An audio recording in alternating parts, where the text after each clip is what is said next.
This is The Scene on BBC Radio London with Aurie Styla. This is The Scene. Fling by Ding Dong. Shout out to my producers dancing to that song as well. Loving that one. The queen is dancing like a mad girl. Kim, I see you flinging your shoulder and hairpiece and everything. And you shoot them and all them. Stop them there right now. What's going on? My name's Aurie Styla. You're listening to BBC Radio London. This is The Scene. Right now in the building is my guy, my comedy brother in arms. And in friendship and in all sorts of things, I would say.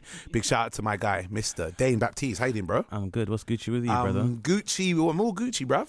Is it? I'm all good, sir. Getting that kind of money. A biggie, let me some, please. Swear down. Let me some. Swear down. I can't even do Gucci now. Gold, oil and drugs. That what was back that? in the day. That was back in the day. Back in the day. Yeah, gold, oil and drugs sounds like you got money. That's not me, mate. You know, I don't, Aurie. Now, ladies and gentlemen, just so you know, he doesn't have those three things in his pocket or anything. It's basically the name of one of his shows, but we'll go into that in just a bit. Dane, what's good? How you doing, sir, man? I'm good, man. How long? I'm not feeling the weather, boy, but I'm You're good. not feeling the weather? Nah. Seriously? Summer officially done. Are you a summer guy? I'm on there's like a nice happy place between like summer and the beginning of autumn when it's like my birthday and it's like not too hot and it's not too cold. Fair it's enough. Like, you know, it's like hoodies in the summer weather. Like, that's You like that bit where you can wear a hoodie because I've seen you got a collection of hoodies, right? I have. So you're someone I know. If you wear a hoodie, you don't want to get too muggy, but you want to at least not look silly wearing a hoodie in the heat. This is what I'm saying. Yeah, I understand you, sir. I understand. Now, I love the rain. I love being inside and driving through it or inside the house. And it's raining. I'm not in with this rain, boy. I'm not on it. Like it ruins my time. I mean, I know it's important for like, you know, crops and stuff, but it's just it's just. You know what it is as well? It's travel, because in London it's a travel. I probably would be able to deal with it, but it's like, it's raining, it's raining, and then you go underground and it's like, is this where we are in 2019? Yeah, where there's a film being projected onto a platform, but there's no air conditioning. Yeah, I understand. It's a bit muggy. I don't mind driving and stuff as well. I'll drive and like. I'm one of these people when people go, I don't know why you need a car in London. I think, well, you've obviously not from London then. You're obviously not from London and never had to try and experience romance in London, because it'd be a different story entirely if you were like, I don't need a... Do you remember there used to be that old dating advert and the guy would be like, girl on the platform. Yeah. Smiled. And she'd be like, no, when I grew up, girl on the platform smiled. Don't look at me unless you got a moped at least, bruv. Yeah, you know, okay, exactly. That's why we're both on the train. Yeah, exactly, that's why we're on the train, innit? So, yeah. I love Dane, man. Dane is full of... This guy is almost... He's funny, but it's almost always sounds angry when he's speaking. I don't know why people say this. Bro, you do. When there are times when you like to deliver your point and all of a sudden it's like, Dane's passionate about it, but you go, oh no, he is passionate, but he's funny at the same time. I'm passionate, yeah. You're scary when you're at times. There are times, Dane, you scare me. I do not scare you. You do mean you don't scare me? I scare you. Let me tell you what Aurie did to me once. We did a gig in Northamptonshire. He left me on Edgware Road on a crutch to get a bus home. And I scare him, you know. You should be scared. For revenge, Aurie. Revenge. But did you die? No, I didn't die, Oh, Aurie. there you go. But I feel like the damage to my leg meant I lost an inch on my height. Did I could have really? been 6'3", 6'2.5" by now, Did I leave Aurie. you in North? I mean, you left me with two other people, but... Well, then what's the problem? You had your security What guard. are they supposed to do, carry me? You had one crutch. It was just one leg that was hurt. It was one leg that was hurt, Aurie, but because of the weight differential, I had to work out as well, and the physio that I was going for at the time.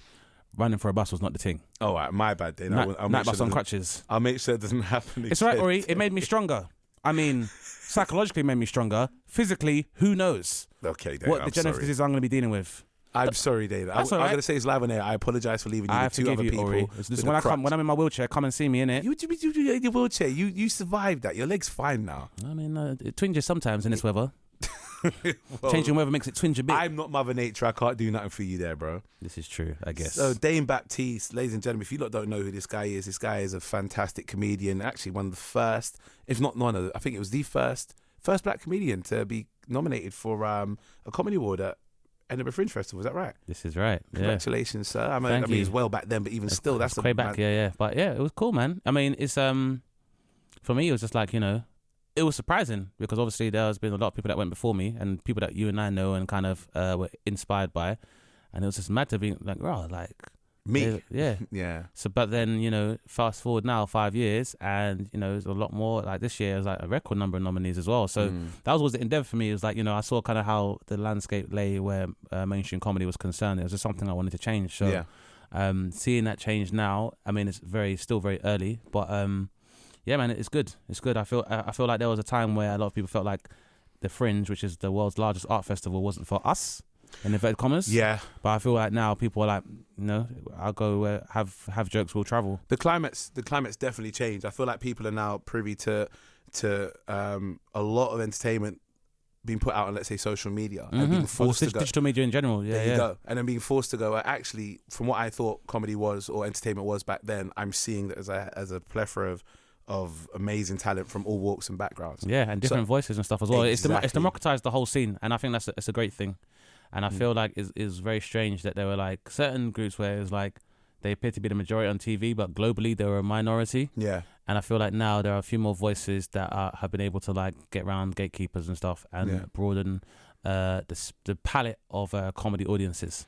Nice. And so I feel that's cool, man. And if I was a catalyst towards that, I'm happy to have been a brick in the wall. So. No, honestly, I think a lot of people can definitely look at you and say Dane is somebody that at least let people go, you know what, let's look beyond what we assume comedy needs to be and go, you know what comedy is a variety of people who can come together and say we have got things to say and can make people laugh. And so thank you for that, Dane.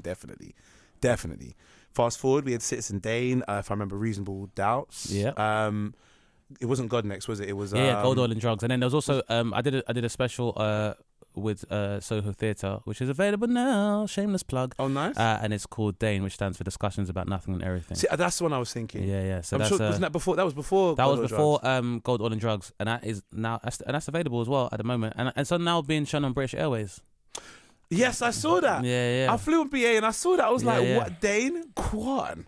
You got to be all laughing obnoxiously though, Aurie, when people are like, what's he doing here? How did he even get into this class? And you're like, ha ha! Yeah! Well, let me get in that class first, bro. It's going to happen, man. One day, sir. It's happening. And, I mean, your credit's fantastic. We're talking Live at the Apollo, on Comedy Central. Is it the Live at the Comedy Store at Comedy Central? Yes, I've done Live at Comedy Store at Comedy Central. I did Live at the Apollo, hosted Live at the Apollo a couple of years back. Done Mock the Week, Live at the Palladium, Live at Soho Theatre.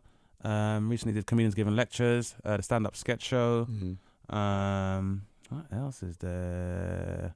Oh, like a few panel shows here and there. But there's a few panel shows here and there, you know. It happens. So it happens. But it's the last 5 years there's been, quite a few milestones. And also I filmed live at the BBC as well. Yes, you did. So I filmed at BBC Radio Theatre, and that is currently available on Netflix as well. Shameless plug. Dane, 100% I can say this. If there's anybody that's put in the hard work to get to where he needs to get to, it's you.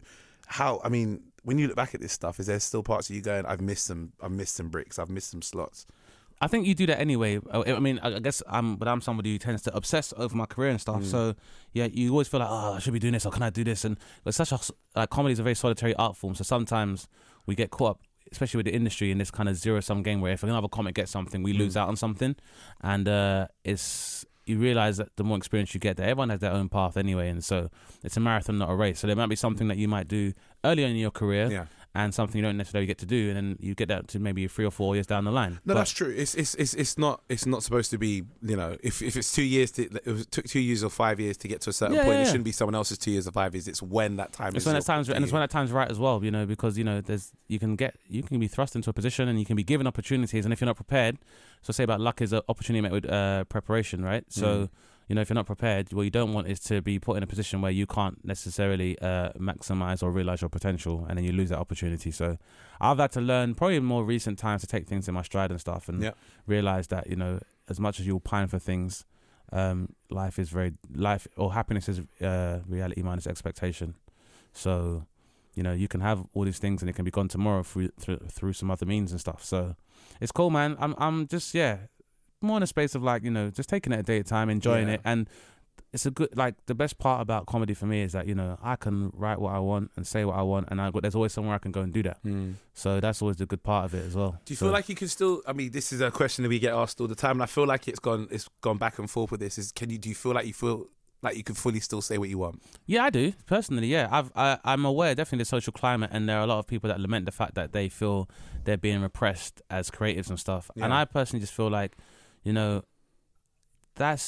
down to you if you choose to acquiesce to that. I mean, the idea of you being an artist is that you are rebellious and you do rebel against social convention in the first place. For most of the comics I look up to, they're saying stuff that people would say is quite edgy or close to the bone. So I myself personally, I don't write comedy with the intention of trying to disenfranchise or demean or like punch down another group. Like for me, I'm making observations. So they're never judgments or condemnations of any group. Yeah. So it's just about, the world outside my window, metaphorically. So, as long as human life continues and we continue to evolve, even on a small scale, there's always going to be stuff to talk about. So I say I can talk about what I want, and even when I started doing comedy, and my mentors and people like Mr. C, who you know as well, and Keith Palmer, like these are guys who would always encourage you to speak genuinely, and you're not really saying and realizing, even if you make a statement, I don't think comedy is very different to most different genres of art, in that the line between ourselves and the audience isn't really that big. It's a very thin line. So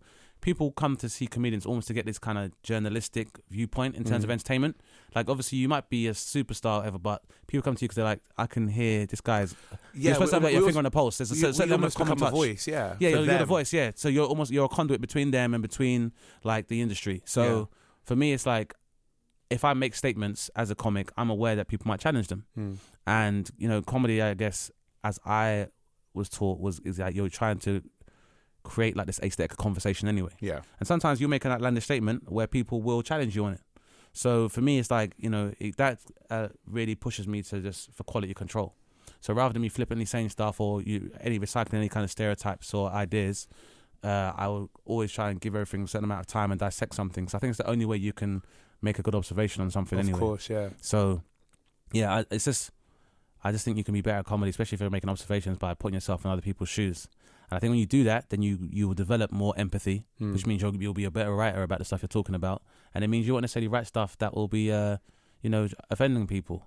And I think sometimes in a way, and I'm speaking from the perspective of obviously being, a black straight man like yourself, when you don't even hear anything, I think it's more beneficial for people to hear themselves included in the conversation. Yes. If you have a narrative about, the human journey, and you're leaving out a particular group, then it's more like, well, why are we involved?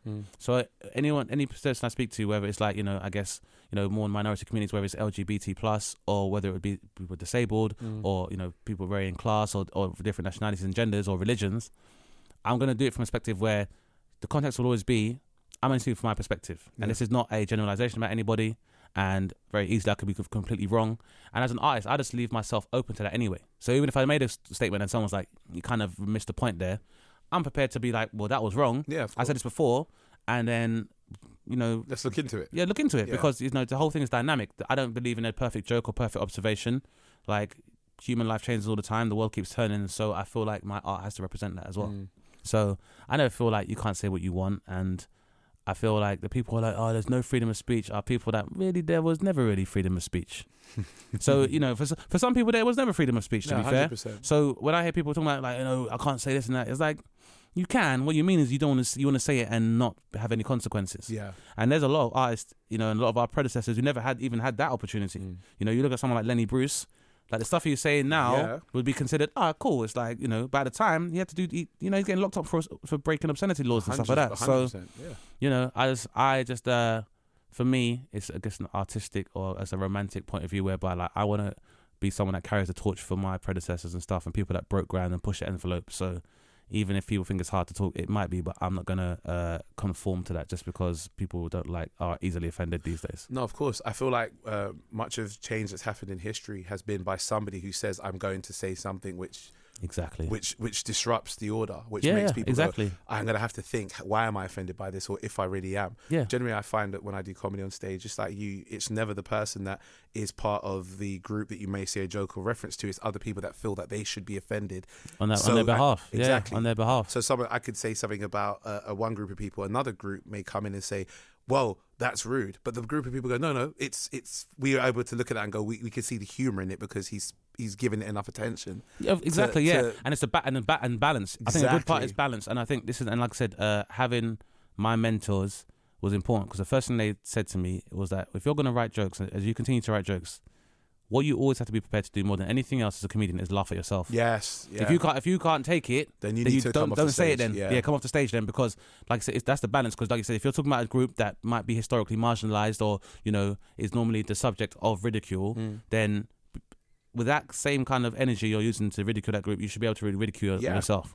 Yeah. So I'm always from the perspective of it. I'm a complete goofball myself, and I don't know. And I'm you know, I'm the jester at the time anyway. Yeah. So that's always the context whenever I'm talking about stuff. So I'm an idiot, man. I don't know. It's a healthy way to look at it. I like that, sir. Yeah, never take it too seriously, man. That's why we're in this game, man. And that's the idea, that you can't take this stuff too seriously. Yeah. And I feel like, there's so many things that we kind of attach our esteem to and our egos to that really do not matter. Oh, mate, I'm glad you said that. Yeah. I'm so glad you said that. Today's International Podcast Day, and you are one of the people that add to that zeitgeist, sir. Yes, you sir. are. So we got Dane Baptiste questions everything. Yeah. One of your podcasts, and also you're a member of the Quotas Full podcast team. The collective, the crew. Collective, I don't know what we refer to it as. I like cartel, but I feel like that's Cartel. probably going to attract unwanted attention. You can do sometimes. Yeah. But the crew, yeah. Tell me what it's like as a person who's a comic, and also now I think in full-fledged, not just somebody who does a podcast, but a full-fledged podcaster. I mean, I wasn't even aware that podcast existed, but I guess it makes sense. Yeah, I guess it comes under job. broadcaster, but it's just a different platform, so we can say podcaster. Yeah. No, it's cool, man. I think podcasting is very helpful. I think we live in a time now where people, because of the transparency of like digital media, people are a lot more voyeuristic, and they want to know a lot more about the people, I guess, they are elevating to a position of status or profile. Yeah. So it helps you to like understand a lot more, and it provides context. So if like I'm questioned or people want to talk about jokes, then I can explore that theme in a lot more detail as well.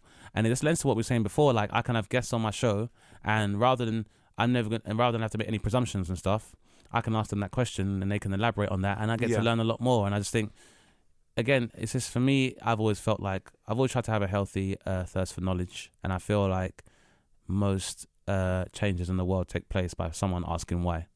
So anytime you challenge convention, especially if it's oppressing a particular group, then that's the beginning that prefaces like change and revolution and stuff. So that's the show. But it's cool, man. Like podcasts for me are funny. I feel like they're like adult slumber parties.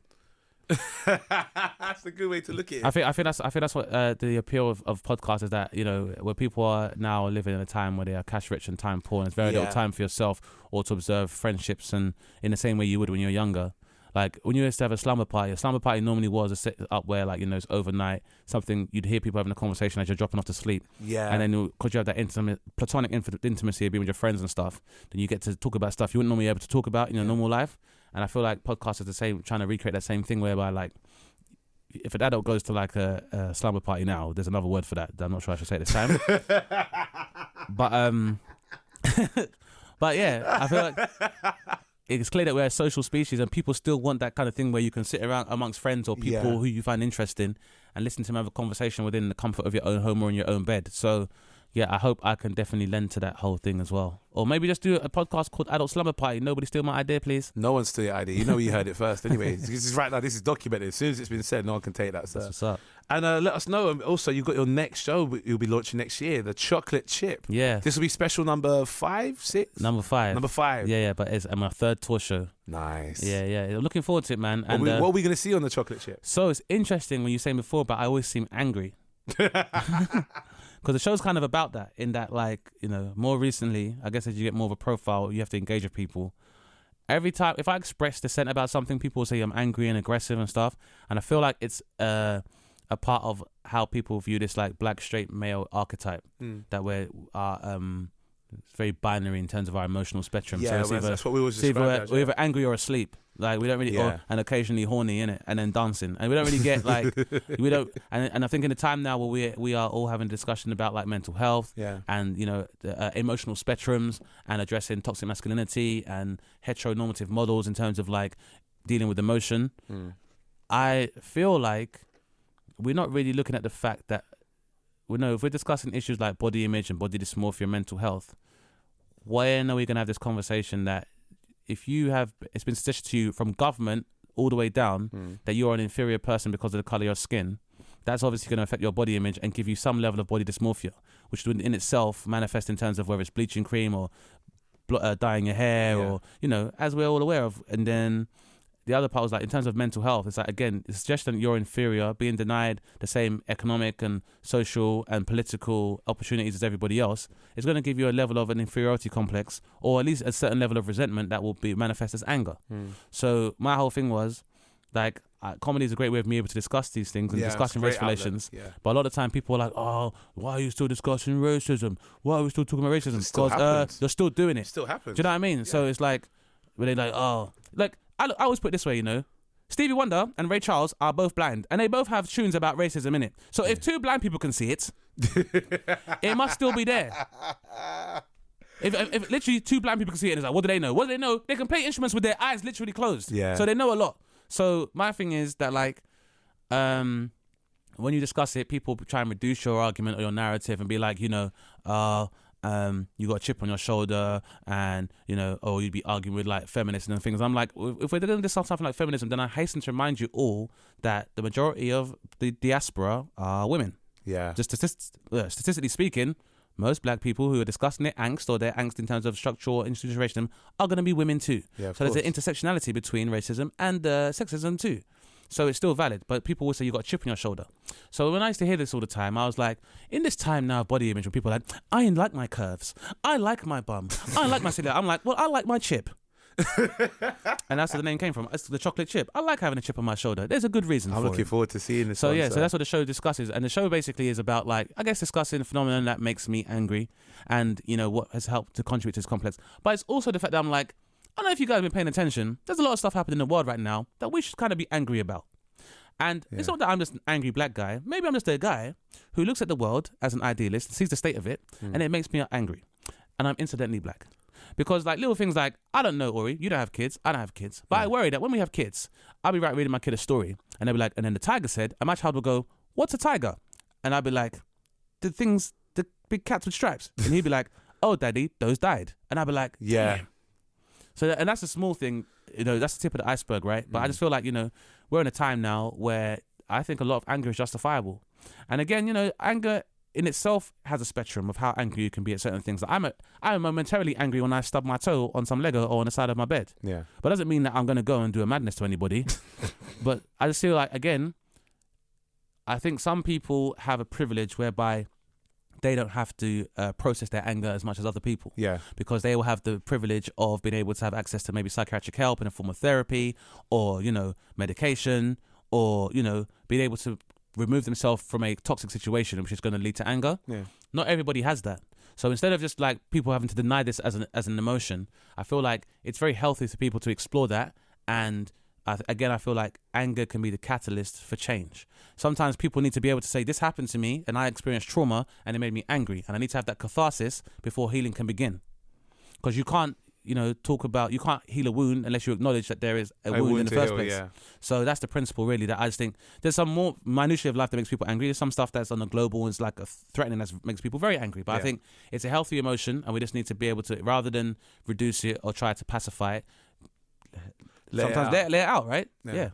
Nice. Chocolate Chip's going to be out in 2020. Make sure you look out for when he tours this. How can people follow you on social media, sir? I'm on all your good socials, everybody. It's Dane Baptiste, and I also have my own YouTube channel, so check me out. And on the subject of anger as well, before I go, Aurie, I do want to say also thank you as well for having me, and also because, like, very early on, man, you put money in my pocket. And that meant a lot to me. Thank you very much. Even though you like Star Trek more than Star Wars. Oh, man, we're not going to talk about this. No, we're not going to do it, Aurie. We're not, because there's something wrong with you. You want to watch a show where people fight people with remote controls. I'm watching a show where people are fighting with laser swords, Aurie. A long, long time ago in a galaxy far, far away in history, we had future technology. So imagine what kind of laser swords they have now. Move from me. All right. Ladies and gentlemen, Dane Baptiste in the building. I'm going to play some music right here on the scene. And hopefully I'm going to try and convert him in the 3 minutes that this song plays. It's Burna Boy, Anybody.